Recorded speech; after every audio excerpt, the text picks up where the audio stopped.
పెన్షన్ల పంపిణీలో అధికార పార్టీ నేతలు సిబ్బంది చేతివాటం ప్రదర్శిస్తున్నారు. లబ్ధిదారులకు అందాల్సిన పెన్షన్లో కోత విధిస్తున్నారు.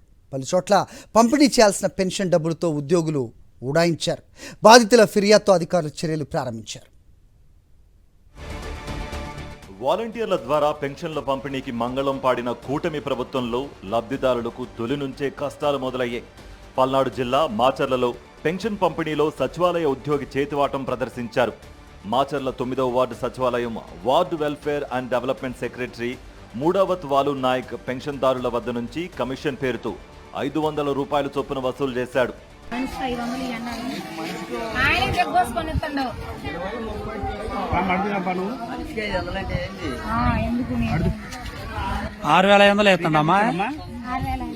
6,500 అందరికి అంతేగా. 7,000 పింఛన్ వస్తుంది కాబట్టి 500 ముందే దగ్గొసుకొని ఇస్తుంది.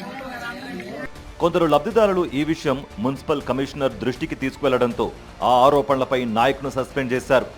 సుమారు 27 మంది లబ్ధిదారులు ఈ ప్రజల సమక్షంలోనే 7,000 రూపాయలు ఇచ్చారు, కానీ 500 రూపాయలు మరలా తీసుకున్నారు అనే అభియోగంపై వారు వాస్తవంగా ధృవీకరించారు. వీరు 500 రూపాయలు ఇచ్చింది వాస్తవం అని చెప్పి వారంతా చెప్పడం జరిగింది.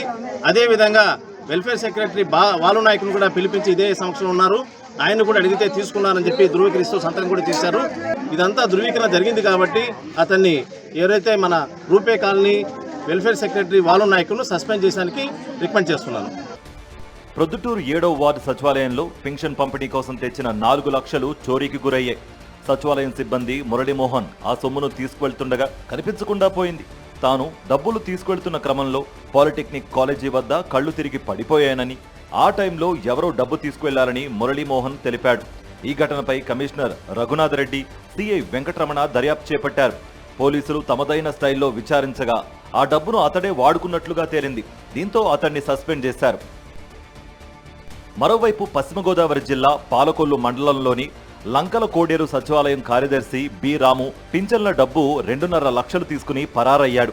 అతడి ఫోన్ స్విచ్ ఆఫ్ చేసి ఉండడంతో పంచాయతీ కార్యదర్శి పోలీసులకు ఫిర్యాదు చేశారు.